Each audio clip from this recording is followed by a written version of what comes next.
Yes, people. We are back live. We are back live on the Sarcasm City TV YouTube for another edition of the Manchester United Arsenal podcast. Man United podcast meets the Gunner Talk from the Arsenal podcast, where we talk all things Manchester United and talk all things Arsenal. Benjamin Sesko, according to Fabrizio Romano, attracting interest from both Arsenal and Manchester United, including other clubs. Eze, I've seen this news as well. Eli mentioned it to me earlier about Eze dropping some form of hint about wanting to move to Arsenal. Also, Fabrizio Romano tweeted out earlier on today as well, well, technically yesterday now, that Manchester United are indeed looking at a left back. Well, we're looking at a left back. He mentioned the left back from Bournemouth. I can't remember his name, but I'm just over the moon that we're looking at a left back because we need a left back without doubt. But before I get into the rest of the show, please make sure you hit the like button on the video. So important you do that. Whether you're watching this live right now or watching this back, run up the likes on the video. Please make sure you share this across all of the socials as well. And that's me, Flawless, at Sarcasm City TV. And on top of those two things, make sure you subscribe to the channel Sarcasm City TV as well. And it wouldn't be the United Arsenal show and Man United gonna talk from the Arsenal without my Dons, the Arsenal Dons in the building. So we got TJ in the building, we got Tony in the building. What you man telling me, man? Everybody good? Fantastic, Flawless. Thank you so much for having us again. I've been looking forward to this, and again, thank you. I know I thanked you in the back, but thank you for being flexible. We are late. We are later today because of me, so I appreciate Tony. I appreciate Flawless for adjusting for me. But yeah, man, I'm great. Just super busy with work and some extracurriculars we got going on. Doing, trying to grind on the YouTube thing as well, and keep up with all the transfer news. The Euros, Copa America's coming up. And before you know it, I'll be in LA watching those criminals from Manchester United play Arsenal at the house that Kroenke built. So we'll see how that goes. SoFi Stadium out there in LA. So until then, let's keep it focused on transferring in the Euros. Looking forward to the show. Big up Tony, big up Floss, big up the chat, smash the likes now. Man. Love that intro as well, and it's all good, people. So yeah, that's why we're supposed to be at 1 a.m. So we're slightly later because of me, but we're here, and of course, the man, you know what I'm saying, not the myth, the astrologer, you know what I'm saying, the oracle. Yeah, like Tony is in the building. What are you telling me, Tony? See you guys, yeah. Flawless, hit me up and said, "Hey Tony, you want to come to the show today?" I said, "You know what? Yeah, no work for me. Early in the morning. Tomorrow schools have closed. I'm doing a couple of stuff with my PhD right now, and I'm also doing reffing because the season is also on full effect down here in Finland. I don't have any games early tomorrow, and no, nothing about my PhD to do in the morning. So I said, hey, man, I'm going to join in. And see, guys, I'm happy particularly this past week because Arsenal released 19 players. Yeah. I know this will just go by lots of people's ears, but, I'm sick and tired of some certain Arsenal former players right now that have been here. And to some, some younger players, that have been here, with no result. 19 players released. Mohamed Elneny said his goodbyes. And, one Cedric Soares said his goodbyes to the Arsenal faithfuls. I'm happy that those two are gone. Let's get into the show. Transfer market, Arsenal linked to Sesko and someone else I'll talk about too. I'm even very glad that, we're talking about this guy, what took them so long. And, big up to the charts. I see Oregon Gunner, my guy, AJ Bat is down there. Big up to everyone who are down here with us. And big up to you, Flawless, for putting this together again, man. Big up to you, man. Let's go.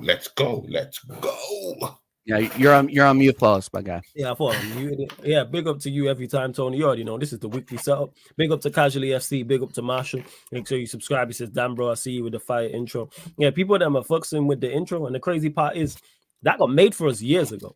And I forgot about it. And then I was looking for something else and came across it. And I was like, all right, let me start using this again. So that's why you now see it on the intro of the shows and the outro of the shows as well. Big up Dal, Orion Goon as well. Damn to shine, good to see you in the chat. All the mods, Stephanie G, all the regulars, much appreciated, all the members, etc., etc. But TJ, we'll go to you. it seems like it's going to be an ongoing theme until he makes a move or he stays at his club. But again, Benjamin Sesko, Arsenal, thoughts on it? It says attracting interest. That's what Fabrizio Romano said, and said it has been a number of months now. So yeah, thoughts? I'll be the first to admit that I know nothing about Benjamin Sesko. I had no idea who he was before we got linked to him because I do not watch enough German football to comment on it. But what I have been reading indicates that he is the profile of striker that Arsenal and teams like Man United and Newcastle are going to be after. He's tall and he can bury it in the net. I'm looking at his stats right now, and they aren't bad. I mean, starting 11, he started 17 games, substituted in 14, and was on the bench for 2. And was only not in the squad for 1 game last season. And that was against Leverkusen away to start off the campaign. So, if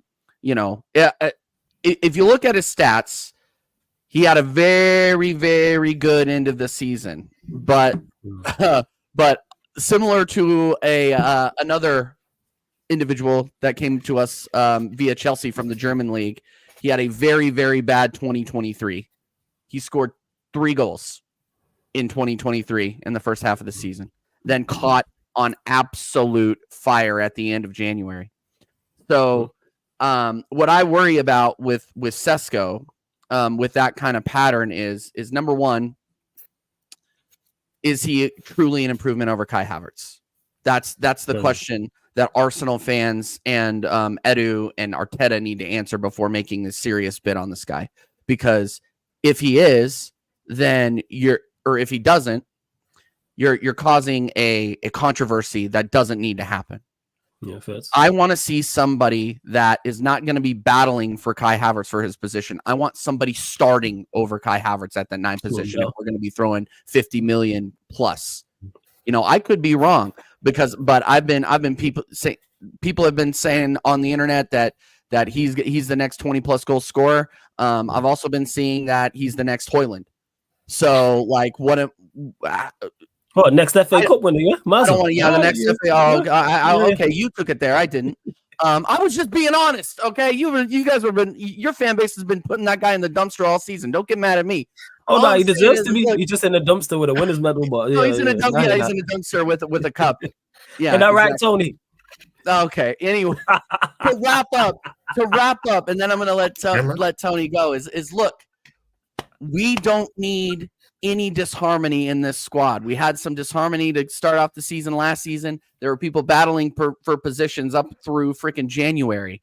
We need a set starting 11, and we need to stay healthy. I don't need to see any controversy, anybody moving in and out of positions. I don't want to see Havertz back in the 8.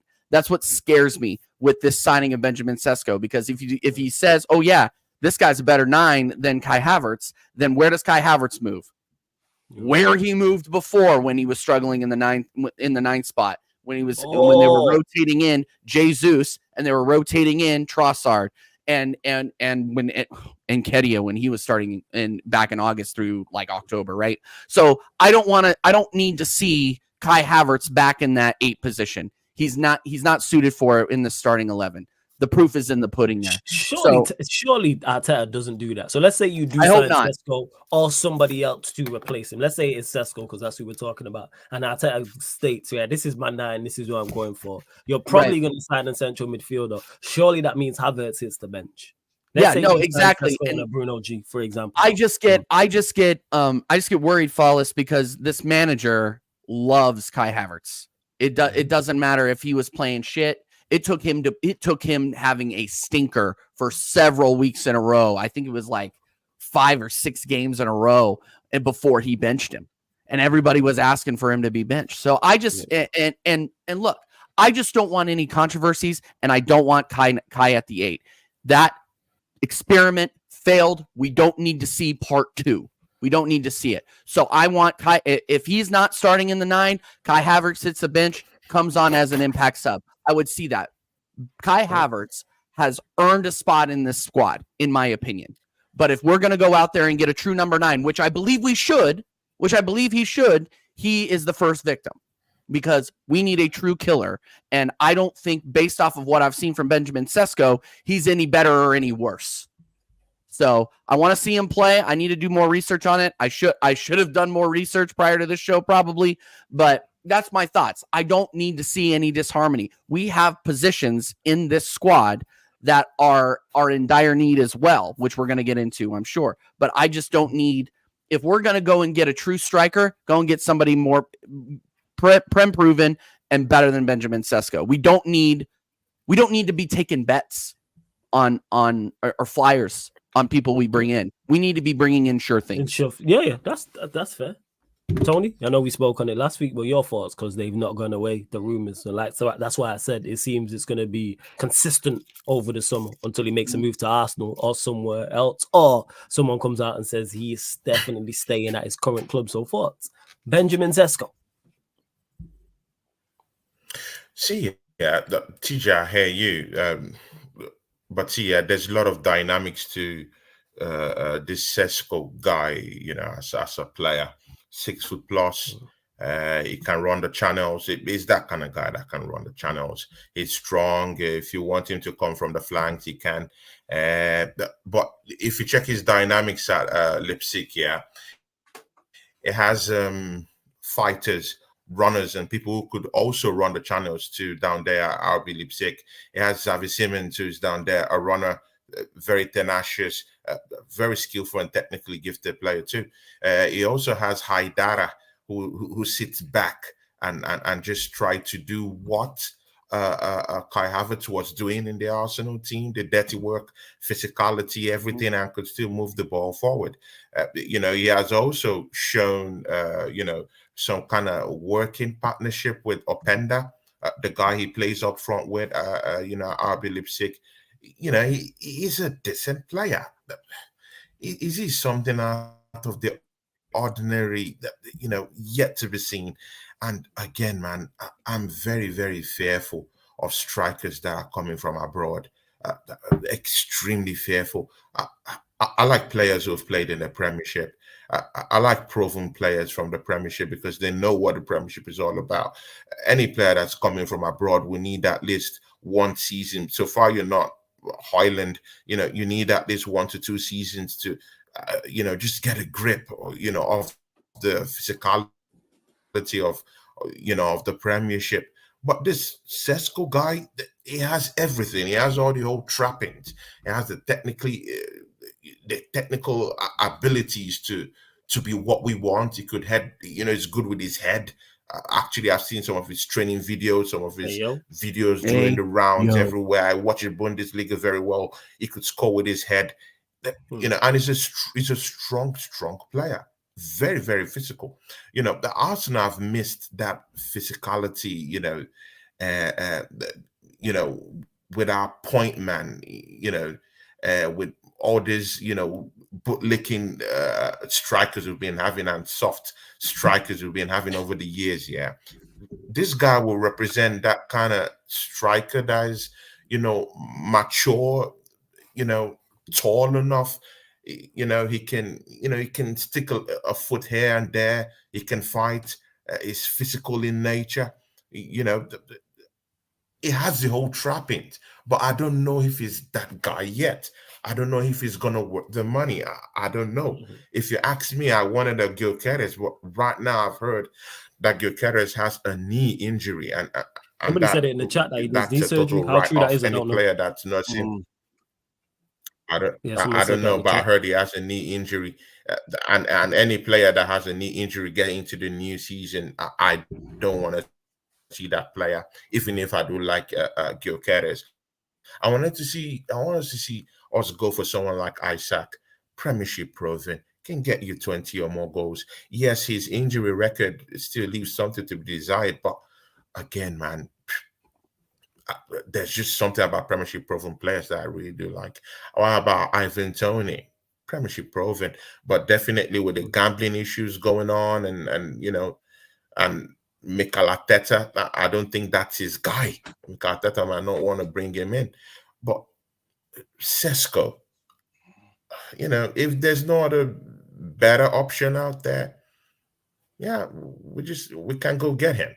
We can go get him. Is he better than Harvard? I don't know. He has to prove it. Because like I said, the Premiership is a humbler. You have to come down here and prove yourself. Humbler. It's a humbler. Mhm. But if we're talking about his role, Sesko's role in the team, I think he will fit in perfectly into this team. Personally, with what I've seen with him, I think he'll fit in. Will he score 20 or more goals? That's where the problem is. And again, I don't necessarily think that Kai Havertz will have to sit on the bench. Like I said, in RB Leipzig, he has strong physical players. Mikel Arteta sees Kai Havertz. We might not see him as that kind of player anyway, but Mikel Arteta sees something different in Kai Havertz. He sees a physical player in nature, in the build of Kai Havertz. He sees someone who's physical. He sees someone who's tenacious. Just maybe that can be a catalyst for Mikel Arteta to just bring back Kai Havertz just a little bit. Even Kai Havertz was even saying this in an interview he had in Germany. He said, I see myself more like a striker. That's what he said. So he's putting himself out there because the question was like, we heard that Arsenal is, shopping for a striker. What do you think will be your role in the team? And he said he sees himself, as a striker. So he wants to play that role as a striker. He doesn't want to go back to that midfield role. But again, Mikel Arteta is a very stubborn manager. He might yet still bring this guy back to suit this Sesko guy because he'll want to make Sesko that point guy, and he might want to make Kai Havertz do the dirty job like Haidara or Xavi Simons might be doing in the RB Leipzig team to actually push Sesko into goal scoring positions. That might be what he might do. And again, he could also even play Kai Havertz slightly behind Sesko. I don't know what will happen to Odegaard if that happens. But again, these are the technicalities when you bring in a player that might just come in and disrupt the whole harmony of the team. Kai Havertz is known at least to make a few tackles here and there. He might just push him a little bit backwards, just in behind Sesko and just have a go. And again, this team, we do need different dynamics on how this season we're scoring from set pieces. But again, you need to change the whole way, we score goals and we get attempt at goals. We always relying on Martin Odegaard all the time to produce those passes. That maybe he might just want to tweak things up, this time around. And again, I still do think that a midfielder is also in the offing, someone who might just, just help out in that midfield to try and get those passes and kind of like relieve Martin Odegaard just a little bit. Thomas Partey might be leaving. He might bring in Zubimendi. I'm hearing of Yao Neves from Portugal. He's another one that has been mentioned in the rumor Yes, I've mills. heard that. But again, if those kind of players could come, yeah, exactly, it could at least release Sesko just a little bit to score goals rather than coming backwards to get the ball and fight for the ball before he can be able to push forward. And right now that Gabriel Martinelli isn't really on form, Sesko might have to really come back deep. He's that kind of player that goes back deep, mostly around the wing areas, around the channels. He's not that kind of guy that is shy, to go to the wing and run the channels over and try to bring the ball from across the channels or bring the ball in from deep. And these days, that traditional number 9 slot is no more there.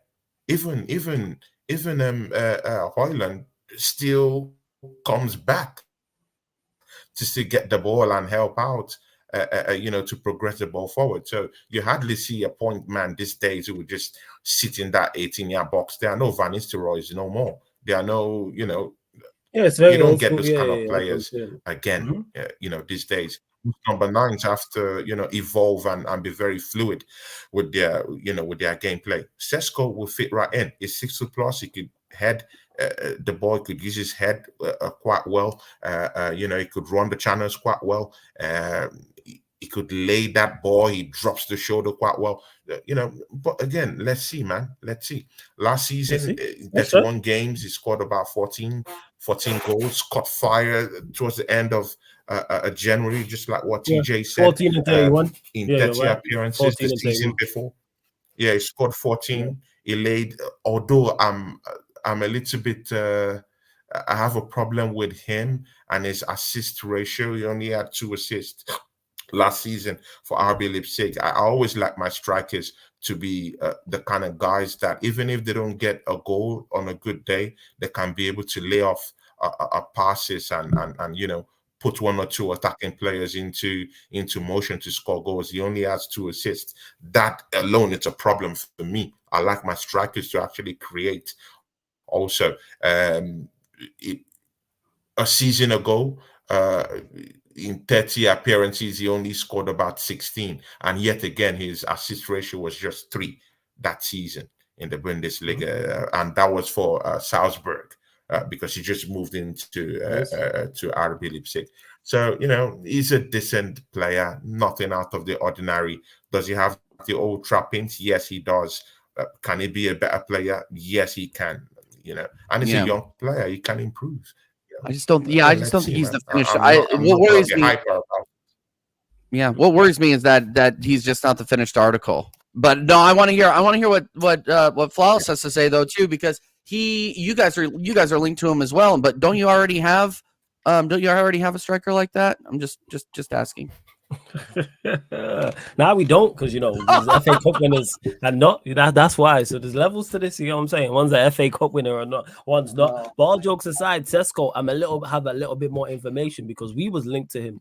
It was either last season or the season before. Manchester United fans in the chat remind me, because I swear when the time Ralph was around when that happened, we got linked to him then. It might have even been before then. It might have even been Ollie. Because he's been linked to us I can remember, for at least 2 seasons where his name's popped up. I don't watch the Bundesliga week in, week out like TJ, so I'm not going to sit here and lie to you and be like, I know all about him. Goal scoring record seems decent. Seems to have the physical attributes to be successful in the Premier League. In particular, he has that athleticism, that burst of pace.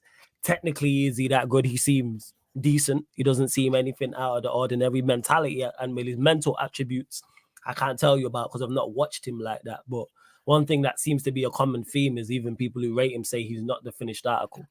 Manchester United, we need, like Arsenal, if we're their striker, they're looking for someone who's the finished article or close to. That's what Manchester United are looking for. We have Højlund, who's already a work in progress. We don't need any more progresses. King was saying this earlier on the Fan Calling Show. What Manchester United need is the finished article in that role. That is not Benjamin Sesko. So that's where it would lie. I don't think we need another, even though we need 2 more strikers anyway, because the only actual striker we have is Højlund because Martial's leaving.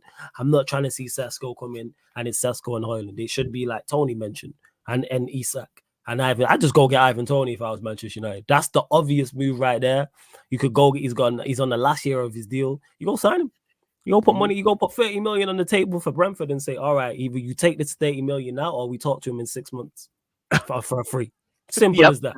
We talk to him and then we just get him for free and you get no money. And we're willing to wait it out. That's what you should do to me. And Ivan Toney would more fits the mold of what I was talking about. So that's what I would say. But that's just me though. That's just me. And did someone raid? Let me know. People. Yeah, Jacob just raided. In the chart. Eric Ten Hag raid. Eric Ten Hag raid. The best raid. Yeah, sure, mate. Yeah. Put your trophies on the table, mate. You know what I'm saying? Yeah. The National Spurs combined. How about that? Yeah, go on. Ed said something in the chart. Yeah, Ed said something in the chart. Ed said something in the chart. Ed said, guys. Yeah, Ed said something in the chart. Yeah, Ed was talking about that. Bringing in Sesko, that we still have Bukayo Saka down there, maybe a Trossard in the flanks. Yeah, again, look at Gabriel Martinelli. We had him in the flanks this season. He scored about 16 goals last season, 2 seasons ago. And then this season, he provided a stinker. Even Bukayo Saka this season wasn't even playing at his, optimal best. Yeah, he was our highest goal scorer this season, if I'm not mistaken. But yeah, you do sense that he provided lots of stinkers last season. He didn't fire on all cylinders. We know he can do better. So see, yeah, guys, yeah, I'm tired of our wingers failing us season after season. That's why I'm advocating for another guy who I've seen in the papers. And see, yeah, TJ, yeah, you have to support me with this guy, yeah. Hold This that guy thought. is Hold called that thought. We'll go Victor there, Tony. Tony, Sangaikov. hold that thought. We're gonna go there shortly. Hold that thought. So we'll go to you like straight after this. But first and foremost, big up to Jacob for the raid. Make sure you go subscribe to United Spurs of America, man. Go help Jacob out. He a Spurs fan, so his team don't win on the needs help. pitch. He needs help. Yes, so he doesn't win off the pitch, so help him win. He doesn't win on the pitch, so help him win off the pitch. How about that? He's not seeing a trophy at Spurs, so you know what? Go like his channel, go subscribe, go follow him across all socials. Extremely entertaining content creator. So make sure you head over there. Big up to everyone who's joined over from the raid. There's now over 190 people in here. We're only at 31 likes. Like check 1212. Like check 1212. Let's run up those likes. Please, let's get us up to 80 likes. Let's people. go. Hit that like button. Subscribe to the channel Sarcasm City TV. Road to 12K as well right here. And there's something I wanted to get to before we went back to Tony when he was talking about it. And this is just to close off the Sesko segment. It was Benjamin Sesko taking some more days to decide his future. There's still a new contract proposal from Leipzig on the table. Meanwhile, Sesko said no to a 30 million euro net salary from a team in Saudi Arabia. Manchester United, Arsenal, Chelsea have all approached Sesko since March/April, and that's from Fabrizio Romano. So this is going to come to some form of conclusion. It seems in the next, if it's not the next few days, at least the next few weeks. But Tony, back to you. You're talking about Arsenal, you being tired of Arsenal's wingers, and you got a link to a winger. Talk to us. But again, this is why those comments you just posted, yeah, this is why I don't like transfer news. Yeah, just a couple of days ago, the news was that Sesko has already said yes to Arsenal. Where's the contract? Let me sign it. That was the news that was out there. And suddenly, right now, and he has to think about his future. All this transfer rumors, man. It's unless these teams, yeah, just put pen to paper and sign these players. That's the only time I'm believing anything. 2 days ago, they literally said that Sesko was like, "Hey, Arsenal, where's the paper? I want to sign it." And suddenly, right now, he wants to think about his future. Big up to Vader, who's in the charts, man. Big up to you, man. You already know what it's like, though, Tony, with transfer season. It's always moving crazy. So you have to take it with a pinch of salt until someone reliable actually states it. But yeah, Tony, you mentioned a winger Arsenal being linked to, and you being tired of the inadequacies of Arsenal's wingers. And you was like, TJ, you must be on the same page with me on this. This season. Yeah, TJ, man, come on, man. You have to be on. I'm ready. I'm ready for it. I'm ready for it, Tony. Come on. You have to be on the same page, with me on this one. See, TJ, I hope you agree with me that Gabriel Martinelli dished out a stinker this season. Do you agree with me on that? Of course, yes. Is that an affirmative? Of course, yes. Last season. This season he only put up about 5.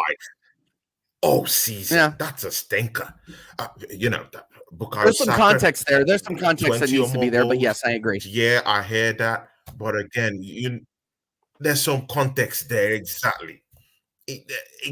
There's some context there with Bukayo Saka even scoring those goals. We knew he didn't play to his optimal level. We knew he was playing with niggling injuries, over-labored down that left-hand area. But see, yeah, just yesterday, yeah, I heard that Arsenal approached this club in Spain, the club that came second. Girona. What's that club side? FC Girona. And they presented them with about £25.5 million for their Ukrainian winger called Viktor Sagankov. See, yeah, I really do think that this guy is the absolute real deal. Yeah. See, in a season where Jude Bellingham comes into Real Madrid, smash up records down there, yeah, it's the best thing to happen this season in Spain, and this guy still manages to shine. At Girona, I think this guy should be talked about. Yes, 26-year-old, coming from Ukraine, started his career from Dynamo Kiev, like how most Ukrainian players do. Dynamo Kiev, is a big football club, for Ukrainians to start with. Yeah, he spent lots of time down there at Dynamo Kiev, got that move to Girona in the 2022-2023 season. Played 19 games in the first season, scored about 3 goals, had about 6 assists. This past season, that was just concluding the Spanish La Liga, played about 30 games, scored 8 goals this season for them. And we all know how competitive it is to be at the top down there in Spain. And he also had 7 assists. See, this guy's the real deal. He can play left and he could play on the right-hand side. He could switch. We all know what fluidity means to this manager that I want out, Mikel Arteta, but he's still here anyway. So we've moved away from that topic of Arteta out. He's going to stay anyway. So let's just leave that for now.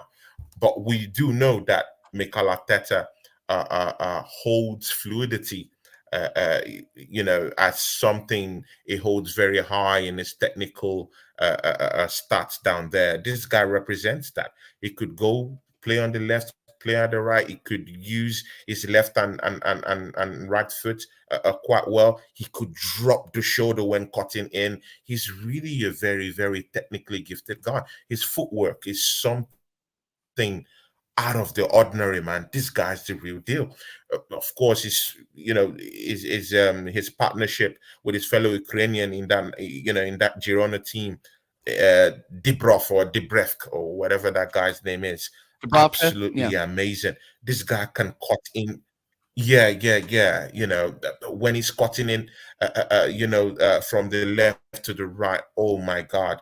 When he drops that shoulder, he gets all the defenders all the time. He's really a very, very, very dirty player. I really like him. He's tall enough, well-suited physically, endowed in terms of his physical abilities. His footwork is something to be desired. I really do think this guy can come in and actually give Bukayo Saka a big shot for his money. I'm serious, man. He could come in and sold him, He is sold. Fight for that position. Does he play on the left? Does he play on the left or does he play on the right? I'm sold on this guy. I'm sold. Anyone watch Girona like that in the chat? Let us know, because I didn't watch Girona like that. Yeah, I don't know anything about him. I'm not gonna lie. He plays on the left, mostly on the right. Again, he's a 2-footed player. He's a 2-footed player. He could play with his left, he could play with his right, and that means that he could also come from the right-hand side and from the left-hand side. He's very fluid. He didn't start once on the left. He didn't start once on the left, according to Transfer Market. The main striker. He can play in behind it. But he uses both his left and his right foot, and he can play on the right too if you want him to. Okay. Yeah. No. So Tony, I'm gonna say, and again, in some incendiary spaces, he can play in behind the striker also. Yeah. Okay. So Tony, I'm gonna rebut you just a little bit. I'm gonna rebut you just a little bit. So he plays on the right. Are we going to pay that much money for a player to back up Bukayo Saka? That's a question we have to ask. I don't know him. I haven't watched him enough to comment. But I would say, we need a sure thing over there on the right. And is he going to want to, and is the player going to want to come over here and sit on the bench? Because he didn't start one game, I'm looking at Transfer Market here. So I'm using notes. Well. He didn't start one game on the left. We know for a fact that Bukayo Saka is going to start. Right. No, it's on the right. He never started on the left. But he's not. The point I'm trying to make, Tony. I said right on the right-hand side. I know, but I'm trying to tell you that would be a little bit of a surplus to requirement. He can also play left. He didn't play left one time last season, Tony. Okay, 34 matches he didn't. I need to start using because transfer market. Before we carry on, TJ, transfer I'm market. advocating for him Before to you go, play. Tony, 1 second, Tony, just 1 second. Transfer market, Tony, 1 sec. Just one quick question, just to TJ. It's not even on that. Yeah. With transfer market, when you look at the appearances, it lets you know stats as well. Yeah, so it gives you the appearances and it's like, okay, cool. Yeah, it does. Yeah, it says he started 26, which is fantastic. Which means he can go in and he's a starter in that squad that did very, very well last season. Outperformed everybody. They were the talk of the town for 66% of the season until Real Madrid decided they were going to start playing league football, right? So he also has a little bit of an injury record that's a little bit of a concern. He was injured 2 or 3 times throughout the season, which, again, I'm looking it up. So if we're going to bring in injury-prone players, you can guarantee that they're probably going to be on the medical table probably about 50% of the season once they come to Arsenal, because there's something in the water over there at Colony that automatically injures somebody. Like I think the medical doctor looks at certain players wrong and they pull a hamstring or something. Anyway, all I'm saying is, Tony, I think he might be a little bit of a surplus to requirements in terms of the fact that he only really plays on the right. He played behind the striker a couple of times, but we already have players that play behind the striker. We already have Odegaard. We already have a Declan Rice that can fit into that 8 if he needs to, advancing the ball box to box. And hopefully we can bring in somebody that can lock down the 6th position. That's a little bit less long in the tooth than Jorginho is. But here's my suggestion. And I talked about this with Connor during my show earlier today. What about Jeremy Frimpong?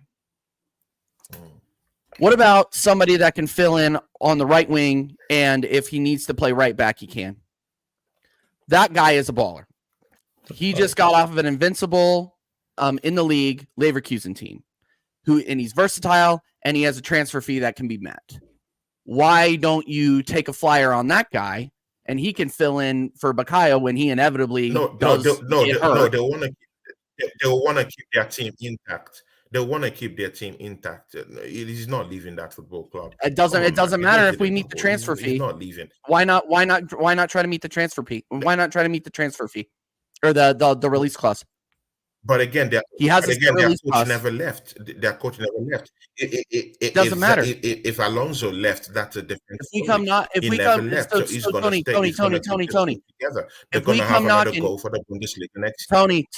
Tony. Release clauses. This is how they work. We go there. We pay the team. This is how much this player's worth. Here you go. And then we go over there and say, Jeremy, This is where you are going to be within Arsenal. This is how you contribute to our team. Then all we need to do is sell the player. I'm saying that I think we get there are better players that can be a little bit more versatile on the right, whereas Saka is the guy on the right. He's not going anywhere. But if we need a late impact sub or somebody to fill in for Ben White, why not? Why not him? Meet the 50. I think his what's his transfer? 50.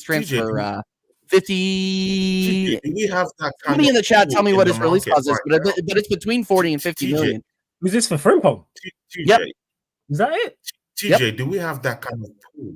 Do we have that kind of pool in the transfer? Yeah, man, you're big Arsenal with Super Mick. Of course you are. You're being come on, man. We all know that this manager can attract the big time players. Come on, man. I want that guy, Declan Rice. Mbappe. Of course, there were rumors about Arsenal, but again, this manager doesn't have the pool to win the big players. So I don't trust him to bring a player in like Frimpong, and I'm not even really sure that Frimpong might be sold on the Arsenal project. Thanks, Warrior J. 40. He just won the Bundesliga. He would want to keep winning. No, but again, that's a story for another day. I just think, why not meet the? But again, that's a story for another day. It's a set release clause. It's a set release clause. 30 games this past season. I don't care. That's a decent amount of games played. I didn't know that Frimpong had a release clause. That's interesting. That's definitely attainable then. That's what I'm saying. Is so then all you got to do is sell the player on the project that has been taking the world by storm apparently. Yeah, it's big up to Warrior J. Says Yeah, big up Jeremy Warrior J. Frimpong's release clause is only valid in the summer. He could leave Bayer Leverkusen in July 2024. The value of the release clause is 40 million euros with favorable payment terms. That's from Fabrizio Romano. That's a steal. Hey, United should be looking at that. 40 million euros. That's like 33 M's or something. 32 million pounds. And this is a player that can play multiple positions and play them well. That's a steal. Yep. See, but again, TJ, would he like to come to Arsenal? That's another thing.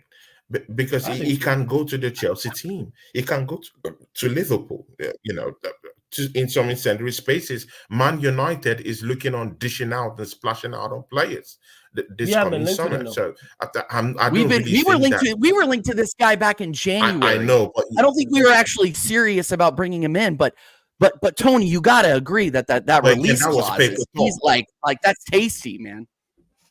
No, I agree, but I just don't think that Arsenal will want to bring him in. I don't just think so. I don't think so.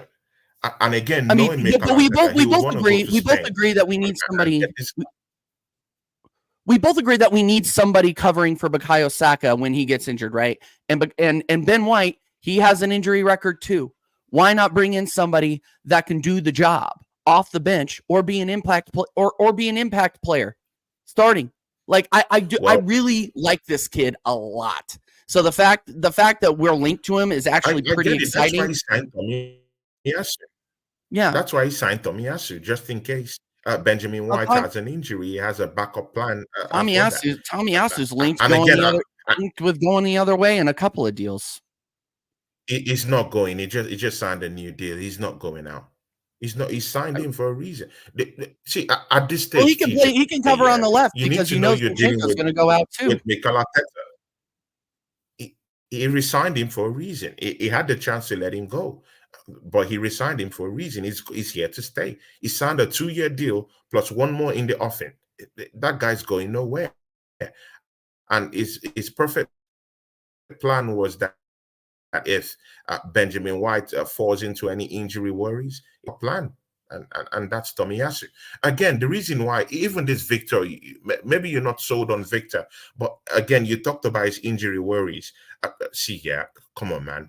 Gabriel Martinelli had lots of injury worries this season. How many goals did he score? 5. This guy scored about 8 goals, and he played 30 games this season. Yeah, but Tony, he didn't play one on the left. He didn't play one game on the left. That's my problem with this. He didn't play one game on the left. He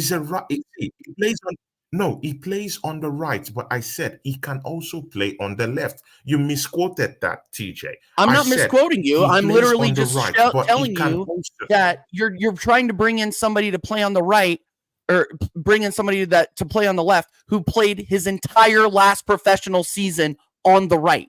I think we need to be bringing in players where their natural position is on the left. TJ, you misquoted. TJ, I'm not misquoting you. I'm just stating my opinion. Okay. Just give me time so you understand what I'm saying. Go for it. He is a right-sided player. He plays on the right. See, TJ, how many times have we said, Bukayo Saka is tired, he's playing with that injury. We need someone down there who would give him a breather. TJ, you said it in your shows. So why is it right now that there's someone in the market? Arsenal have actually gone for this guy. £25.5 million they put for this guy. This guy can come in and do a job and help us out with this Bukayo Saka problem. See, TJ, even you really say this, that you did not see Bukayo Saka struggle last season with those niggling injuries, playing injured. Mikel Arteta doesn't even want to get him off the pitch. He plays till the end. Tony, you're not selling me on that. And again, you're not selling me on this guy on the right though, because he's not. He plays on the right. No. Go ahead. Sorry, I interrupted. Go ahead. No, I'm not selling him to you. I'm telling you that this is how this guy is. If you like him, good. If you don't like him, I do understand. But I do like this guy. I've seen his displays. He's quite good, technically gifted. Footwork is crazy. The way he cuts in, quite great. And he cuts in with finished end product. He's got lots of goals in the Spanish La Liga. His assist ratio is just okay. Under a good manager and maybe the right tutelage, this guy can go well, I really do think it would suit this Arsenal kind of play. I like the guy. He's a great player. I like him. Yeah. And again, I want someone who will come in and give Bukayo Saka a breather. How about that? I just don't think he's going to be the guy. Like, realistically, I don't think we're going to get him. And another question you have to ask yourself, Tony, is Citigroup going to sell him to Arsenal? Probably not. Probably not. So it's one of those things where, yeah, I really want, because we're talking about wingers, and I think that, like, if we're gonna be signing wingers, we need to be signing versatile wingers, which is why I'm like really into Frimpong right now. Will it happen? Probably not, because I don't think Mikel Arteta or Edu are that practical. But I mean, if we're talking about needing coverage on the left, we need to be talking about fullbacks. We need to be talking about a possible another center back. We need to be talking about another 6, and we've already covered the striker position. So my whole thing is like, if we're talking about a backup to Bukayo Saka, yeah, 100%. But I don't think we need to really be focusing on left wing as much, because we have a Leandro Trossard there. We have a Martinelli that I think just had a very, very bad season. And had to deal with a lot of tumult, with a lot of change at the left back position. Martinelli absolutely cooks when he has an overlapping left back. And for most of the season last season, we didn't have that. We had Zinchenko, who's inverting all the time. He's not supporting him on the left. And then you have Jakub Kivior, who looks like Bambi on ice when he's out there trying to overlap, like going up the pitch. Like it's one of those things where, look, nothing is in the giving. Trossard still scored goals last season. Trossard scored goals last season. That's why I'm saying that Trossard, I think deserves to start. Yeah, Trossard, I think, deserves to start. But my whole thing is that we need to give, like, I think throwing Martinelli out with season. Let's call it. I know, I agree, but what I'm saying is, Tony, is don't throw Martinelli out with the bathwater yet. When he was dealing with a ton of rotation in that squad. Do I think Martinelli still is as technical as Trossard? No, but he's an absolute speed demon. He's a problem on the left side when he's on his game, and he's relatively supported on the left. Our left side for a lot of the season last season was a mess, because we were rotating Zinchenko in. We had to deal with the fact that Jurrien Timber was in the long-term plans. He didn't end up being there. So we had to rotate in freaking Tomiyasu sometimes, Kiwior, Zinchenko. Like, it was peak over there on the left for a while. So I don't want to throw Martinelli out with the bathwater yet. I just think that we have other priorities that we need to be looking at, and the left wing is not a priority. In my opinion, it's not a priority. Let me ask you, Tony, it's a priority. Hey, Tony, is left wing a priority for you?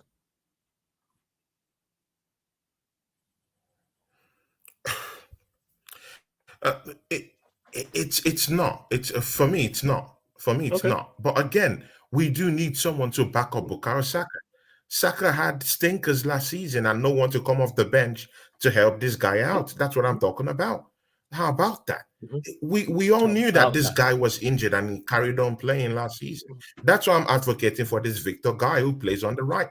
And I said he uses his left and his right leg very well. He can play on the left. I've seen him play in Dynamo Kiev on the left also. When need be. He can play behind the striker when need be. He can play as in Martin Odegaard's position quite well if you want him to play. He can play as a second striker in a 4-4-2. You see, yeah, he can move around. Yeah, he's that kind of guy that can move around. And again, TJ, we've gone. Arsenal the news out there is that Arsenal have gone to bid for him for £25.5 million. So if City Group isn't gonna do, if they're gonna block that, well, good for them, no problem. But let's see, I don't think they will block it. But again, let's see what happens, man. Yeah, that being said, Tony, speaking of victors, because from this victor to another victor, so from a victor in Spain to a victor in Italy that you lot have been linked with. And also the striking position we spoke about. Victor Osimhen came out stating that he would like a move to Arsenal. I think I'm paraphrasing, but there was something along those lines. Someone get the actual quote in the comment section. I forgot about everyone. Everyone just started talking about Victor. Yeah, man, everyone. Why not? It's a great place to be, man. You know what I'm saying? Big money. It's London, nice, North London, play good football, etc., etc. 110%. We'll go to you, TJ, first and foremost. Victor Osimhen, is that a striker you would like? Or are you against it? Obviously, there's Napoli. They're talking big money, but thoughts? I'm not against it. But Napoli are taking the absolute piss with the price tag. The absolute piss. Like this guy had a stinker last season. Napoli finishes mid-table, bomb out of the Champions League. And Victor Osimhen was a big reason why they got there, but he was also a big reason why they didn't. And I'm going to look this up too, so I'm not off, but he has a bad injury record as well. Why are we going to bring in another striker that could possibly have injury issues? Okay. So let's look at his past. Let's look at his past season, because do I rate Victor Osimhen as a footballer? Absolutely. Absolutely, I do. He had a fantastic season before the one just gone, right? But he's a guy that can finish. He has the speed, but he was dealing with a hamstring injury for the first quarter of the season. Obviously had to go to AFCON, and then had muscle fatigue for another portion of games. He scored 17 goals, 15 in the league for Napoli. That isn't good enough, especially in the Italian league. It's not good enough. So if you are going to try to sell me on Osimhen for 100 million plus, you're going to need to do some big selling, because after the season that he had last season, I'm not paying any more than 80.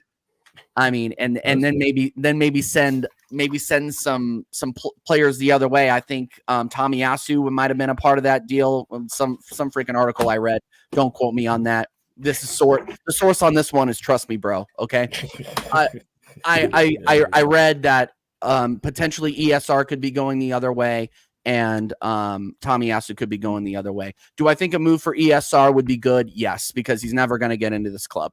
Thank you for your service. He's never getting into the club. So if you're going to send him the other way to offset some of the transfer fee, fine. But if you think that Victor Osimhen is worth over 100 million pounds, oh my days, the delirium that is going through your head should be studied. Okay. Now, do I think he's better in the 9 than Kai Havertz? Yes. 100% yes. For the right price, bring him in. Because this is one of these things, I cannot believe it.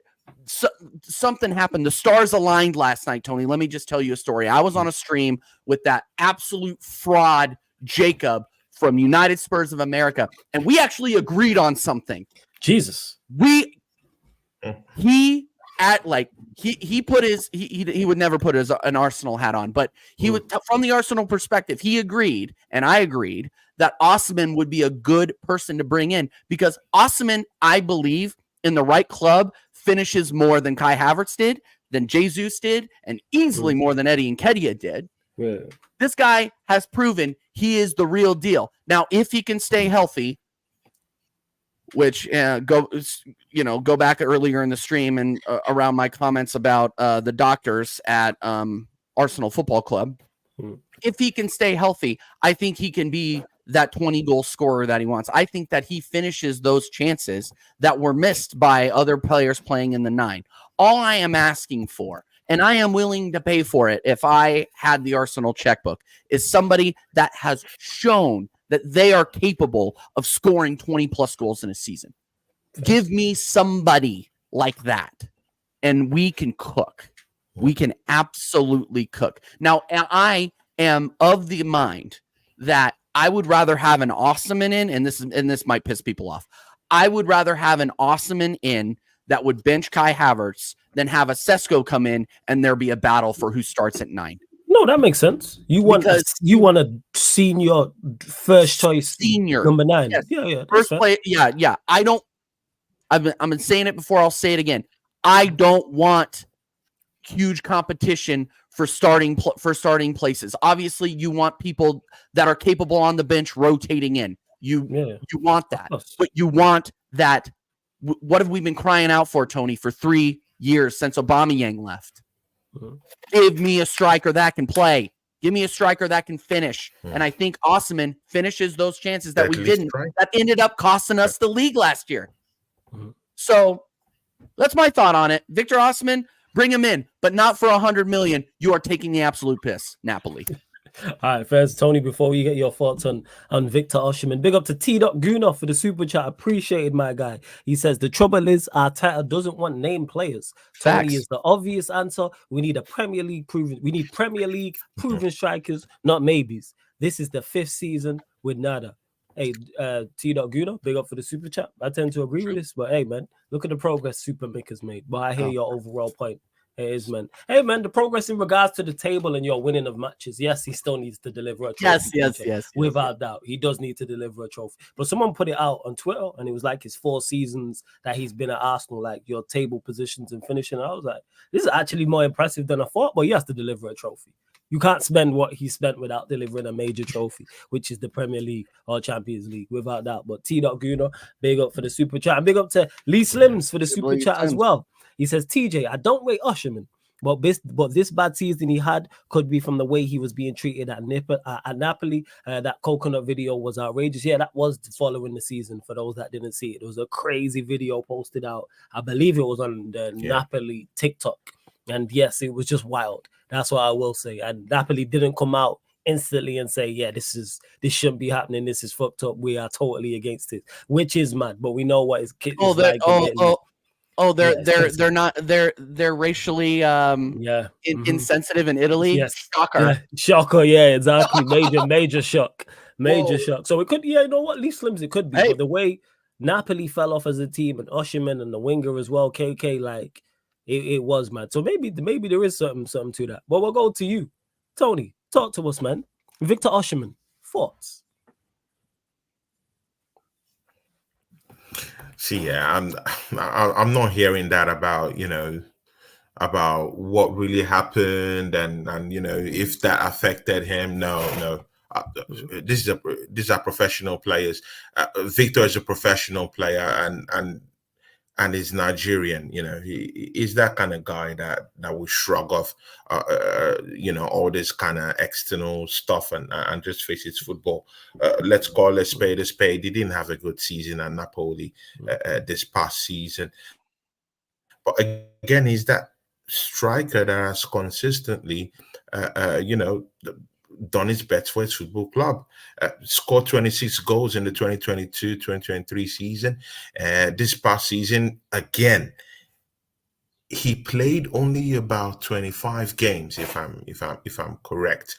Now, that's about 6 games less than what he played in the 2022-2023 season, if I'm not mistaken. But he scored 15 goals. Yeah. See, this Victor Osimhen guy, see, I'm not sold on Italian players coming into the Premiership to play. But I'm not convinced about that yet. I've seen, Italian strikers come down here and completely goof and stank out the whole place. Look at Scamacca. Was bubbly down there, scoring goals left, right, and center. And when he came down here to West Ham, we didn't even know when they sold this guy out. In that Italian, even Flawless understands this, man. You went to Atalanta, gifted these guys 80 million or 90 million. How much did you give to Atalanta? Those guys couldn't believe it. No, they couldn't They believe it. And couldn't what did believe Atalanta? their Hey, luck. actually, I was gonna say, nah, but you know what? Atalanta, they won. We won. You know what I'm saying? They won the Europa League. We won the FA Cup. Winners medals, man. You know what I'm saying? We winners over here. Well, carry on. They couldn't So, believe their lot when you guys gave them huh?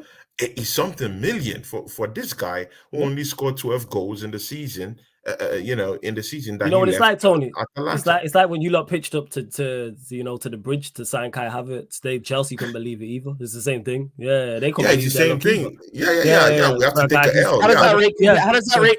No, I yes. have a question. I have a question though, Floss. How does that rate Go on. compare to the Mason Mount signing? Hey, Mark, Finish. You're Right? You know what number I'm saying? 7. Yeah, you're number You know, 7. Yeah. You know what? This is TJ. Ronaldo's number. Exactly. TJ, Tony's talking. All right, I was saying, let Tony continue with it. Let Tony continue. This guy's so rude. Let's say, just gotta bring up stuff like that. No need. You know what I'm saying? Just over the top. No need to bring up Mason Mount. It's just needless. You know, it's so smart. He Same. knows While we're comparing What's up? signings from Chelsea, I just thought I'd bring that You know, up. we were just comparing To be, signings. It was saying that's all. But, all but right, see cool. my main problem isn't Victor Osimhen's technical ability to adapt to the English league. My problem with him coming down to Arsenal is with the manager we have on board. I don't think Mikel Arteta is that kind of manager that can bring out the best in Victor Osimhen.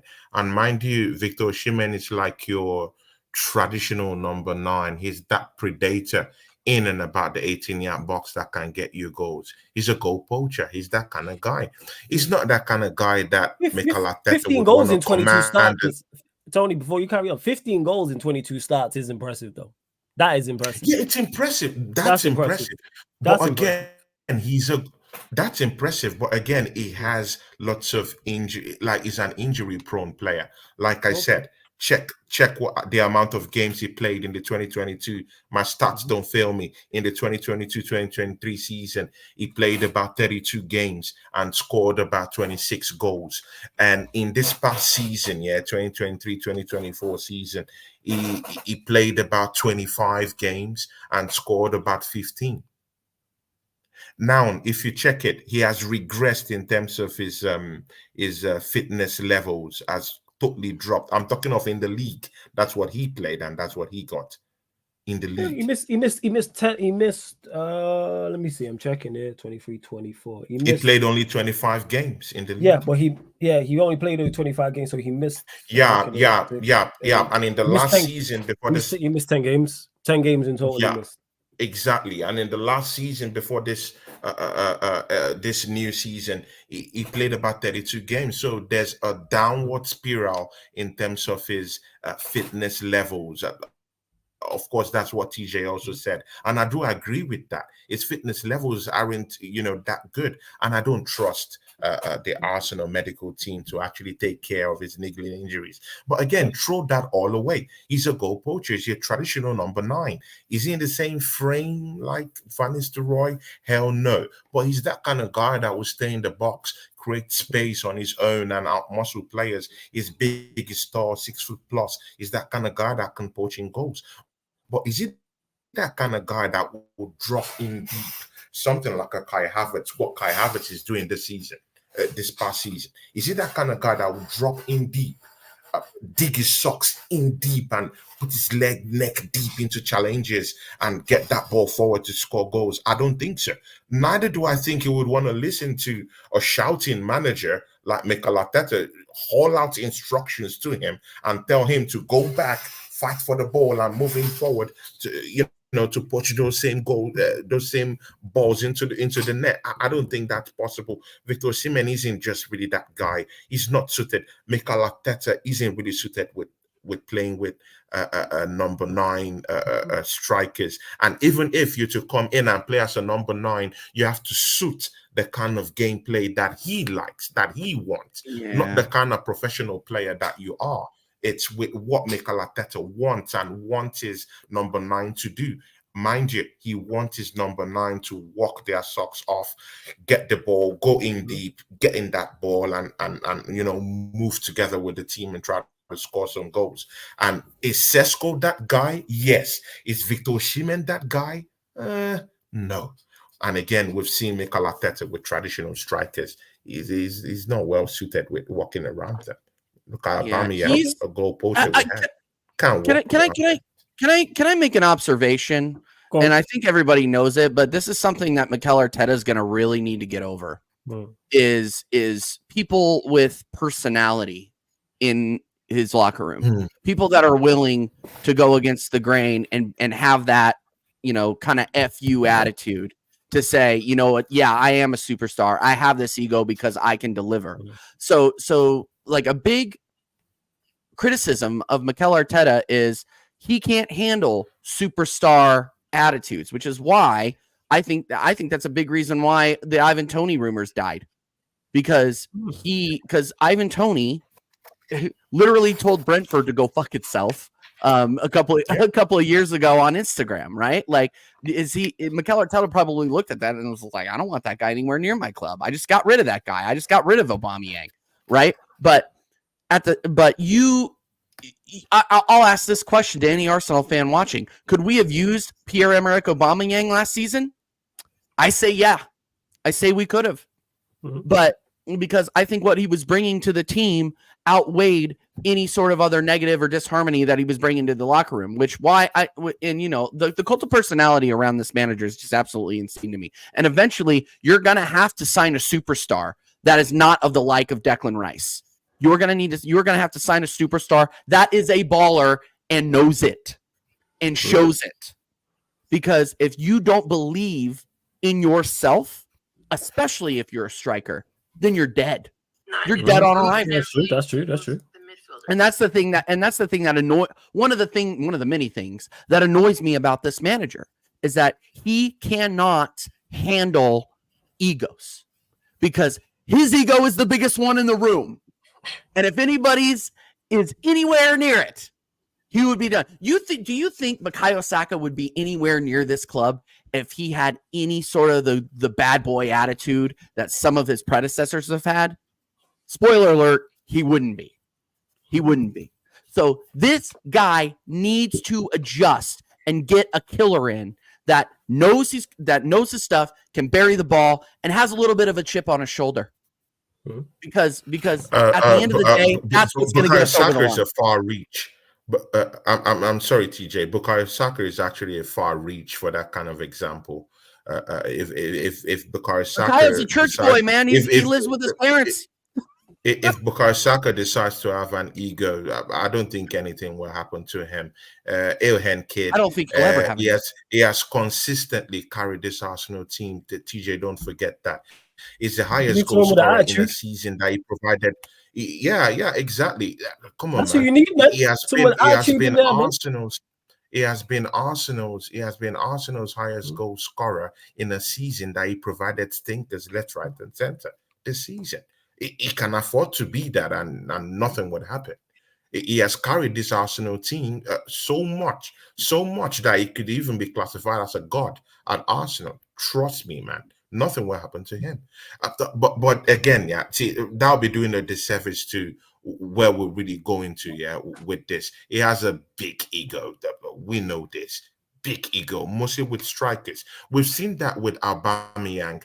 Yeah, he walked around Aubameyang because you know what? When he came in, Aubameyang was a captain. When he came in, Aubameyang was getting the goals. So he didn't really mind not telling Aubameyang, don't drop too deep to get in, and get those balls and trying and get a goal scoring opportunity. He didn't have to tell him that. Why? Because Aubameyang could literally score goals from any position he was in. He could hit balls from left, right, and center. But when the goals dried up, and that's where the whole thing started to get to the end, as we saw it. He actually started telling him, you have to drop deep, help out the team, go to the wing, and started pushing him out in different places and different spaces. And that's where the problem is. And he wasn't scoring goals. When you outlive your usefulness to Mikel Arteta, I'm sorry, man. Unless you're putting in the goals like Bukayo Saka, you can be an untouchable. If you're not doing that, I'm sorry, man, you're useless. And he put you up on transfer. I don't know, man. He kept Eddie around. Yeah, man, gave him a new deal. Big up to T. Guna for the super chat. Much appreciated, man, for the second super chat. He He says, just straight likes facts, the TJ. kid. First, straight facts, TJ. Another season with no silverware, he's saying that. Big up, but I'm disappointed. Big up, my guy. Yeah, man. We all thought certain people on here thought, you know, the stars were aligning for Arsenal. But we'll see come the summer, the season 2024/25, what goes on in the Premier League and Champions League for North London's senior and Premier club. We'll find out. Ain't that right, TJ? Ain't that right, Tony? We will be here. Yeah, that's right. Yeah, we will be here. We will be We here. will be here, people. We will be here for Discussing Man United's next 8th place finish too. Yeah, So- man, it is another FA Cup as well. So hey, we move on. When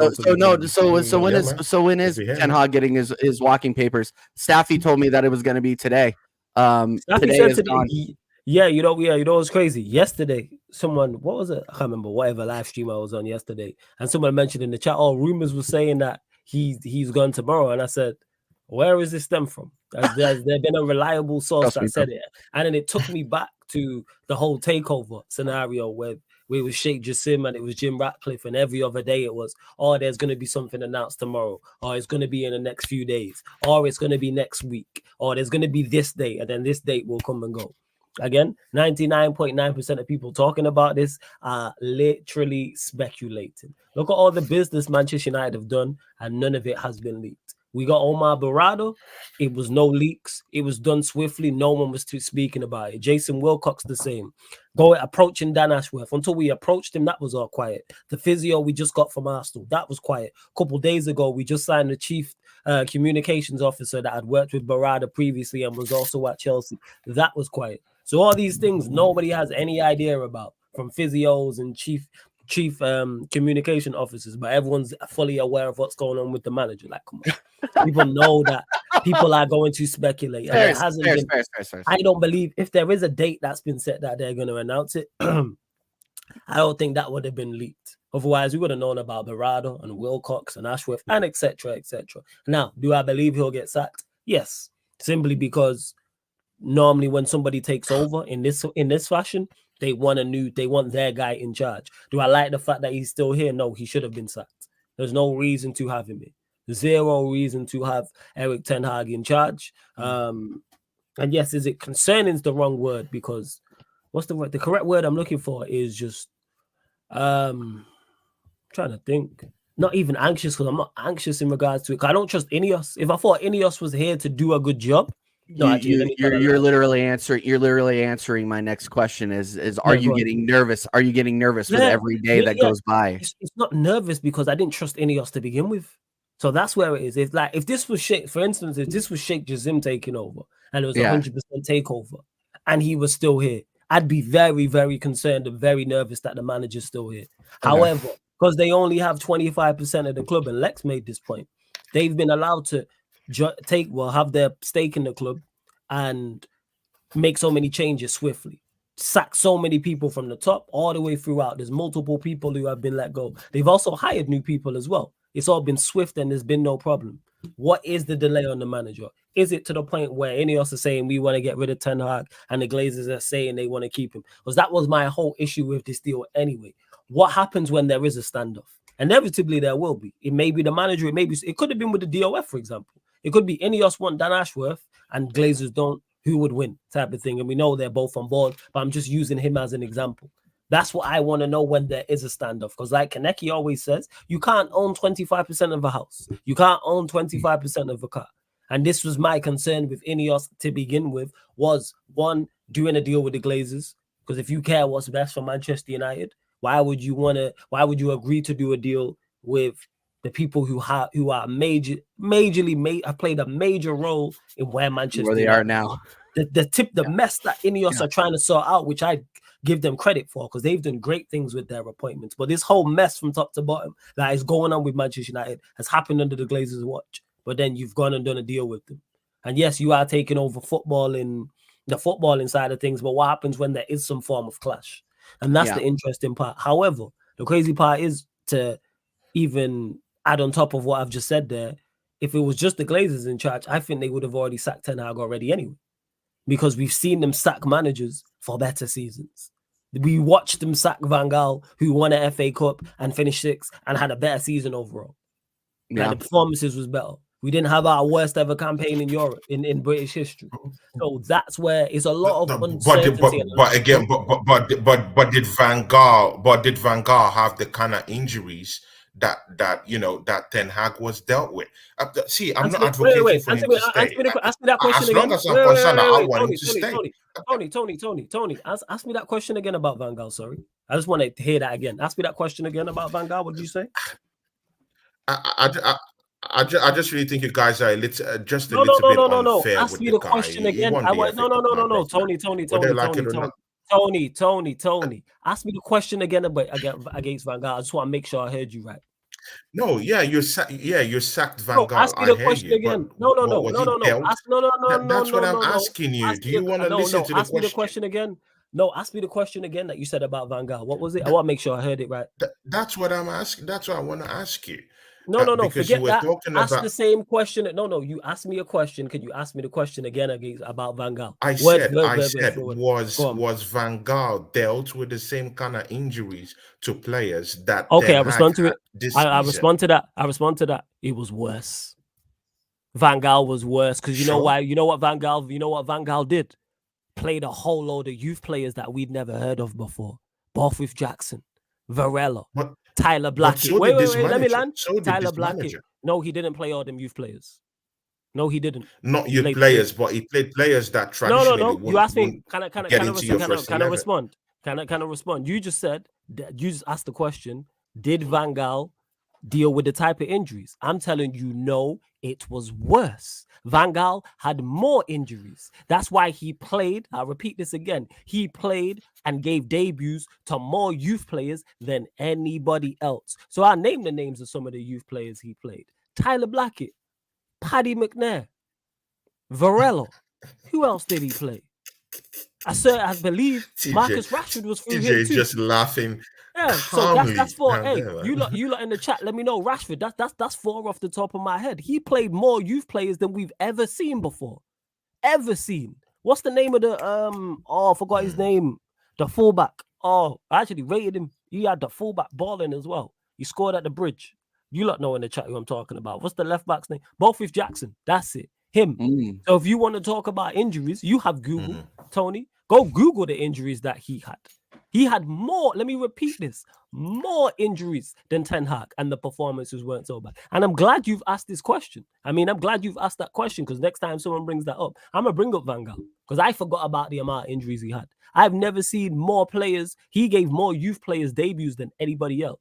And you know what we did? Still played competent football. We still had a system. We went to Anfield and dominated. I've never seen that before, ever, in my life. Go there and dominate possession and dominate the ball. So it just goes to show, like, word to Surfer, as much as it pains me to quote that. Coaching matters. Coaching matters. Big up, Surfer. Man. I get you, man. Wan-Bissaka this season had, from treatment table to treatment table. Varane from treatment table to treatment table. Not finished down there, yeah. Martinez the Butcher from treatment table to treatment table this season. Amrabat moved everywhere across the pitch this season. Rashford doesn't even want to play. We all know it's external forces, not really Ten Hag that is really causing that one. But McTominay, bailed you out a couple of times this season, but he had fitness issues this season too. Bro, most of the players of Manchester United this season were plagued by injuries, and with the slightest, fitness similarity of fitness dealt to this team, it goes ahead to win the FA Cup. See, I'm not saying he's a blessed manager, but I'm just saying, come on, man, why don't you want to back him up for just one more season? Because he's winning trophies back to back. Yeah, come on, back your manager, Flawless. You win your trophy, bro. He's won it. He's won a trophy. Bro, he did it. He's won you 2 trophies, Flawless. He won a trophy. My manager didn't win a trophy. No, our manager didn't win us anything. He won you a trophy back to back. What are you talking about? We're eating off of 2 community shields and an FA Cup in 4 years. It's not even a Carling Cup. What are we talking about here? Are we drunk here? Are we drunk? £700 million spent, and I can't even dance around. I can't even twerk for a trophy. But we have Flawless here. Hey, yo. The FA Cup that I do rate. He might not rate the FA Cup. He might not rate the FA Cup. Yeah. I do rate the FA Cup. It's the oldest cup game. I rate the FA Cup, and he won it, and he won it quite well. He beat Man City, the juggernauts, guys. Let that sink in. The juggernauts. What are we talking about here, man? And he had lots of injuries that even Mikel Arteta never had those kind of injuries this season, and he couldn't even win the FA Cup. So I don't know. Are we being unfair to Ten Hag? To some extent, I would say maybe yes. If Ineos want to, give him one more chance, bring in players and back the manager up, win a trophy next season, then good. Then you get him out. But right now, with injured players and he's still getting you trophy, come on, bro. Back him up one more season. And see, if he fucks up next season, then good. Send him out. Let him be on his way. But for me, he's proven he could win trophies. Yeah. Yeah, 100%. And Flawless, you heard him. If you sack him, he's just going to go win trophies somewhere else. And look, Flawless. He's just going to go win trophies somewhere else. I think you're being ungrateful. I think you're being ungrateful. He'll go Barca and win trophies for the great Ten Hag and what he's done for Manchester United Football Club. I think that honestly, Flawless, I think guys like you, I think guys like Staffy, I think you guys are too harsh on this manager that has brought you freaking FA Cup glory, Carabao Cup glory, Flawless. Come on. Don't worry about having the worst performance in the Champions League by an English club ever. Don't worry about any of that. Don't worry about any of that. Don't worry about any of that, man. You guys are gonna cook in the Europa League, and by cook I mean you're probably gonna finish third in your group. But you're gonna cook. Don't worry. Just to clarify, Ten Hag in. To any Ten Hag inners who may be watching this live right now, or watching this back, or listening on audio platforms that think, "Oh, Flawless, you're too harsh on Ten Hag." And look at the Arsenal fans on the panel and their glee and joy at the sheer thought of Ten Hag staying. They are all for it. Jacob, this clown in the chat as well. Ten Hag in. No, it's I'm ready to do another. I'm ready to do another double over United. That's all I'm saying. Rival fans will let you know where your manager is. All I want to know is to anyone who's a Ten Hag in, find me a rival fan who's Ten Hag out. Find me a rival fan. I've not met one. Find me an Arsenal fan, a Liverpool fan, a Chelsea fan, a Spurs fan, a Leeds fan that is Ten Hag out. So find me one. Ten Hag is Warrior J. Hey, let me know in the chat, people. Are you actually? Let me do something. Hey, to everyone, hold up. Everyone in the chat, I want you to two things I want you lot to do. One, state whether you're Ten Hag in or Ten Hag out and who you support. That's to everyone in the chat. Whether you've been in the chat already, I genuinely want to do this, and I'm gonna start doing this on a daily basis if I do indeed remember. Everybody in the chat, let me know. So two things: are you Ten Hag in or Ten Hag out, and who you support? That's so key. You add who you support, Manchester United fan or not. You might support someone else. So Eli's saying give Ten Hag a lifetime contract to your Arsenal fan. So that's one. That's Ten Hag in. Hey, Warrior J, I'll say it again. Let everyone in the chat, I'm asking you the question. Are you Ten Hag in or you Ten Hag out, and the team you support next to your answer? That's what I want to know. Yeah, so you see how Neil Gunners put here, Ten Hag in Arsenal. Exactly like that. Big up, Neil. All right, Ten Hag in Chelsea. You lot carry on. To Tom, who says Ten Hag is a good manager. Tom, you're an Arsenal fan because I can see that. Thierry Henry. Interesting. You lot see a theme here. Maura Gabriel, Ten Hag in Chelsea. You lot carry on. There's over 160 people in there. I genuinely want to know. Lee Slims going against the grain. He's going against the grain. So Lee Slims, hashtag Ten Hag out. All right, bet. Because he wants him at Arsenal. That's why. I am Arteta for Ten Hag. I'm Arteta in. I'm Arteta for live GGMU. That's Jedi goals. Laheo says Ten Hag out. United fan. Digital Dash says Ten Hag out. Manchester United. We see the theme here. The Judge says Ten Hag out. United fan. Do you lot see a theme here? Hey, continue to drop your answers in the chat. Are you Ten Hag in or Ten Hag out, and who you support? Genuinely interested to know, people. Now do that. Now do that with Arteta. Now do that with Arteta next. Flip on his head. Also, as well, people, so you can answer both. But again, are these the same United fans that were dancing all over Twitter? Are this the same Man United you and fans always here just dancing, that were just dancing and just twerking all over Twitter and all other social media platforms? Yeah, about Ten Hag winning the FA Cup. No. Wait. Are the Man United fans on Twitter and all the social media platforms, are they ghosts? Suddenly, everyone is saying Ten Hag out. But when you guys won the trophy, everyone was happy and enjoying and having a nice time, drinking beers, and bringing their 100%. girlfriends into Old Trafford stadiums. What are we talking about? Come on, see it, guys. I killed his dead. I killed his dead. Two things can be true because we've all been there. Tony, I know you've been there. TJ, you would have been there. Anyone who's ever been involved, you know exactly where I'm going with this. Anyone who's ever been involved with a female you can't stand.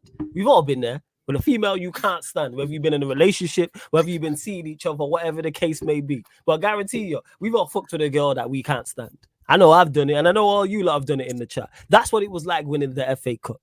You know what I'm saying? We've all been there. We've all betted a girl we can't stand. Jacob, you've been there too. Jacob, you've been there too. Get out of here, bro. No way. You know what I'm saying? You love them all. Yeah, sure. This guy probably has a freaking. I love them all.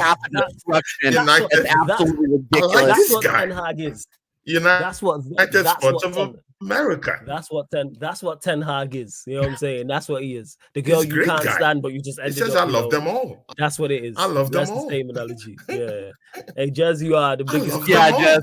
Yeah, I can tell you're on the face. On the face. Big up to you, United Sports of America. Yeah, I don't know. I don't know what JC would. I don't know what JC would think. I don't know what JC would think about some of the things you repost on Twitter. Yeah, facts. Yeah, it is. Hey, Jay, I seen that because I think he mentioned me because Flawless Steve had to argue with a Ten Hag in fan, and this is to anyone who's Ten Hag in. I wouldn't fan calling shows. Anyone who wants to disagree with me, feel free to call in. The line is open. Just be respectful. And I said it to him, and he didn't want to show up, and then he shown up eventually, and then he was in the private chat, and then he disappeared. I'm open anytime, people. You want to debate whatever, you want to disagree with me, cool. Just be respectful, and we can have the conversation. That's all well and good. To God who says, what have I walked into? Sarcasm City TV. You ain't new here, Connor. You ain't new here. Connor, you know me and Tony, bro. Me, Tony, and Flawless. You know how it is. You know how it goes. Big ups, Connor. Big ups, man. You know exactly what it is. Big ups to you. Yeah, no, but I'm dead serious. I'm dead serious. Can we run that? Can we run that back though for Arteta though? Because I want to do a little bit of an experiment here. Cool. Yeah. So people, same question to everyone in the chat. Connor, this includes you as well. Doesn't matter who you support.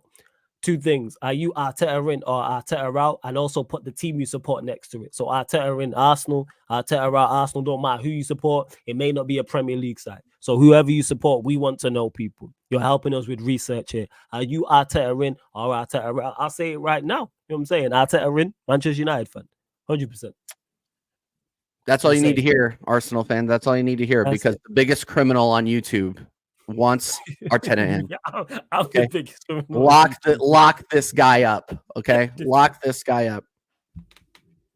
Unbelievable. It's crazy. Look at this. Well, here we go. So Eli saying, getting the fuck out. No. Just says Lego man. But again, I've sampled the opinion of more. Crook, yeah. This guy's a crook. Lego man in. But again, I've listened to many Man United fans here, apart from podcasters, because podcasters don't represent a Man United fan base. You know, there's a fan base out there, apart from us that do football podcasting and or whatnot. Yeah, and most of this Man United fans, they want Ten Hag in. They literally want this guy in. I've asked them, hey, you know, problems with the season, look at your position. They're like, hey, there are reasons to that. With a fit team, this guy can get this team working. Even without a fit team, is getting us the FA Cups, he's won the Carling Cup. Even you with all your money. Now, the Man United fan was talking to me. You with all your money, where is your Carling Cup last season? I was left looking like a donut. And that's a valid question. I've spent 700 million in 4 seasons. Where is my Carling Cup? Where is your FA Cup? No, these are valid questions. And again, I look at Man United. They've won these cups in 2 seasons. Is that a big cup? No, it's not. Are they cups you would rate? Maybe not. But again, they're still trophies at the end of the day. So, you know, and if I've spent that much money and I can't get any trophies, man, what are we talking here? Keep keep the man in. Let him stay. Yeah. While I build a team to go win the big one. Because Tony out here doing. Let him stay there. Yeah. Let him stay Tony out there here trolling. and come 8 again and win you the FA Cup. While I'll be there and the stars align, and then I get a trophy, a Premiership trophy, and then we can start arguing which one is the bigger one or the bigger and fish to fry. And it's a classic. It's a classic line I've used time and time again. And Tony mentioned many Manchester United fans he's spoken to want Ten Hag to stay, and I agree with that. A big supporters group wrote a letter to Ineos talking about we want to keep the manager, and I state this all the time, and I'll state it again. Keep fans as far away from decision making at Manchester United Football Club as possible.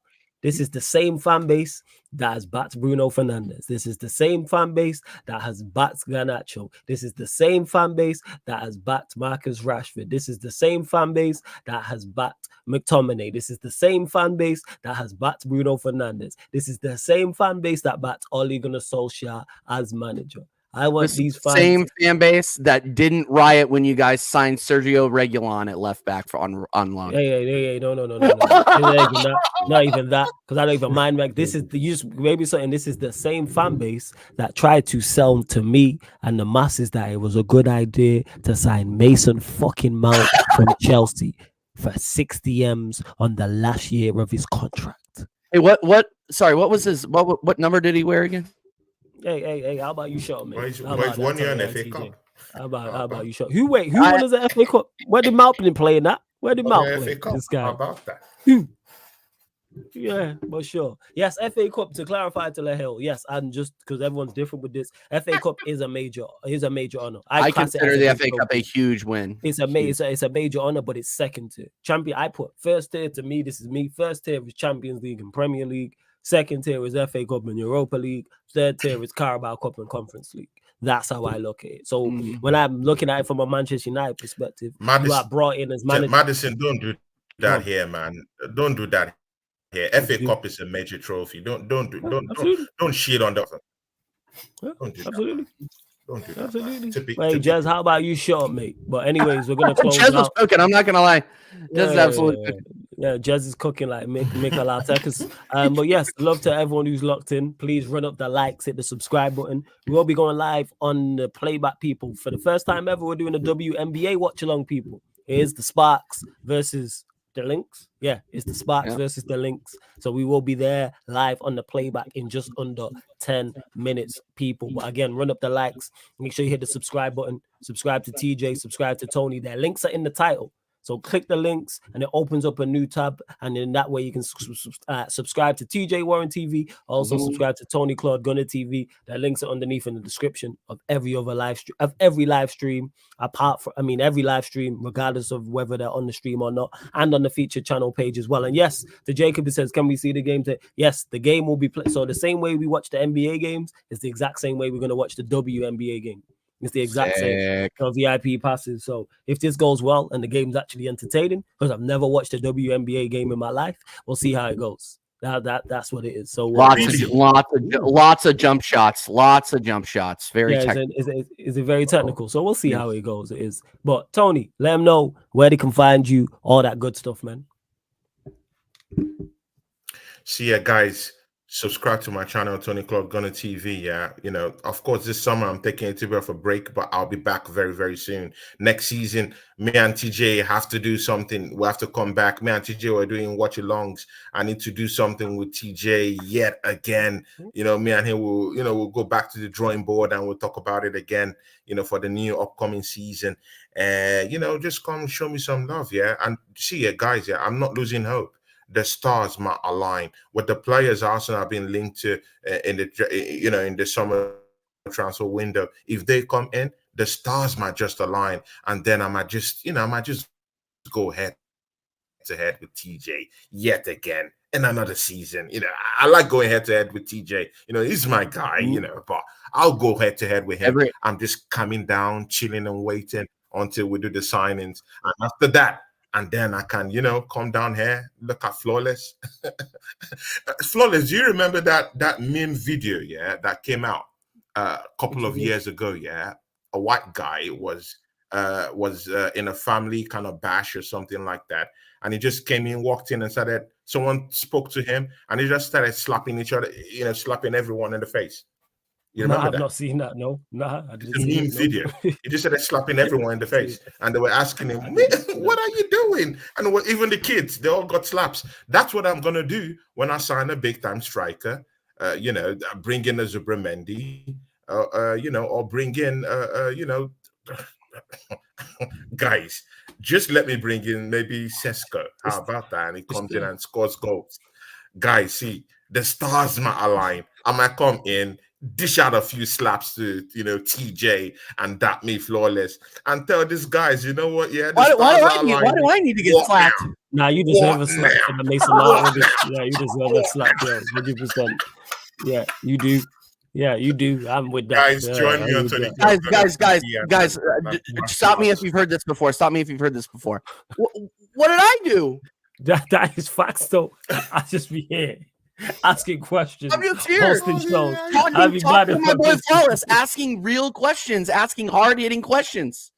You know what I mean? No, I've never been disingenuous on this show ever. How dare you? Of America says How dare you? United Sports of America says, TJ, I like this United Sports of America guy. Link me up to this guy, man. This guy is great. Oh yeah, no. You know what, Tony? You and Jacob would fit together like two peas in a pod. I'm gonna link you guys up. Oh my God! Yeah, 100%. I'm gonna send it. I'm gonna send him your number. That is fact. So yeah, Tony Claude Gunner TV again. Link is in the title. Click the link right now, and it opens up a new tab. Subscribe to my channel, guys. You can find all of his socials over there, people. The link's underneath in the description for his channel, same as TJ's as well. Not just on this live stream, every live stream on the channel, same on the featured channel page as well. So go support two fantastic content creators, and you catch me on a weekly basis. TJ, let them know what you got coming up, where they can find you, all that good stuff. Yeah, no. So I'm going to be out of town this weekend. I don't know when we're going to run American Idiots. I got to talk to Dal. But yeah, normally we would do it on Friday. I don't think we're going to be able to because I'm flying out to Chicago for a wedding gig. But we will be back next week. You can catch me on American Waffle every Tuesday now. We moved it to Tuesdays. We recently did the Euros draw. So we everybody on American Waffle got 2 Euros teams to support. And let me tell you what, right now, let's go Portugal, baby. Come on. Hey, enjoy supporting Bruno Fernandes, man. Let's go. Let's go. I don't know who Bruno Fernandes is. I'm more worried. I like Bernardo Silva, Rui Patricio, like some of the other Portuguese guys that actually do something. But yeah, come on, let's go. Let's go Portugal. Let's go Netherlands. I will be doing watch-alongs for both of those countries on my channel. So just go subscribe. I'm on the road to 1,200 subscribers, which is unbelievable to say. So go over there, hit the subscribe button. And yeah, keep an eye on the community page for any and hit the notification bell because I'm liable to go live at any time, whether it's with Connor, whether it's with Dal, whether it's just me talking shit on a gaming stream. So yeah, appreciate your sub. Obviously, Flawless, absolute legend. Congratulations. I won't be able to make the subscriber party this weekend, unfortunately, but honestly, I'm still recovering from the last one. So I'll see you at 12K. All right, Big up, Tony. Big up, Flawless. Big up the chat. Big up, man. Hey, love to everyone that's locked in again. I'll say it again. Make sure you go subscribe to both TJ and Tony. Links are in the title, and it will open up new tabs, and this show will keep running. So that's whether you're watching live right now or watching this back. Please hit the like button on the video. Make sure you hit the subscribe button as well. Hit the notification bell. It is rolled to 12K here. We're back to, in regards to YouTube content, back to tomorrow. Well, today, technically, 11:30 p.m. Another crossover show, Manchester United, Chelsea, Tottenham Hotspur show. So myself, Surfer, the absolute crook Jez in the chat as well. Man United ballers at the bridge, talking that Tottenham Talks podcast, people. So 11:30 p.m. we will be here there. We will be here for that, talking all things regarding those 3 clubs. And then NBA Finals starts tomorrow, people. You know what I'm saying? NBA Finals tomorrow, people. NBA Finals tomorrow. So we'll be live on the playback for that. It is game 1. Boston Celtics versus the Dallas Mavericks, people. Boston Celtics versus Dallas Mavericks. Game 1, people. Celtics Mavericks, game 1. So yeah, we'll be on the playback for that. If you want to come, if you have an NBA League Pass, come watch along. with us with that as well. And to Jacob says, Flawless, don't invite me to YouTube no more because I demonetize wherever I go. That is not the case. But you know what, Jacob? The monetization thing is true though. Oh yeah, he does. But you know what, Jacob? If you're about tomorrow, pull up. 11:30 p.m. UK time. How about that? You know what I'm saying? Word to Tony, how about that? How about that? How about that? So if you're about Jacob, 11:30 p.m. UK time, pull up because we'll get your thoughts on Spurs. You're just a very crazy, wild individual and stuff that you be saying. Just, crazy wild. I'm just like, yeah, he's a mad individual. Jacob says some stuff and I'm like, what? It's mad. But yes, we're going live on the playback right now, people. The playback is currently live because it goes live automatically.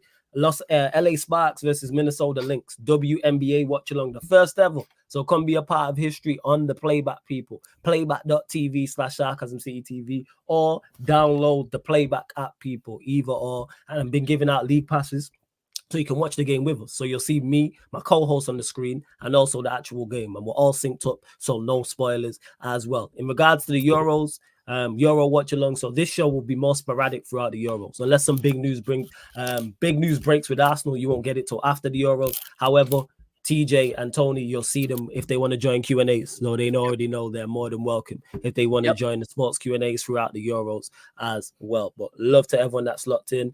Sunshine's live, isn't she? She's doing the Mexico-Uruguay game. So Mexico-Uruguay, yep. Yeah, so you already know how we redirect and raid from here. 16/10 raid, people. 16/10 raid. You already know that's how we raid when we leave here. So yeah, head over there, put 16/10 raid in Sunshine's chat, hit the like button and subscribe to her channel as well. But this has been the Manchester United Arsenal podcast, Man United podcast. He's gonna talk from the Arsenal podcast live on the Sarcasm City TV YouTube. Thank you very much for tuning in.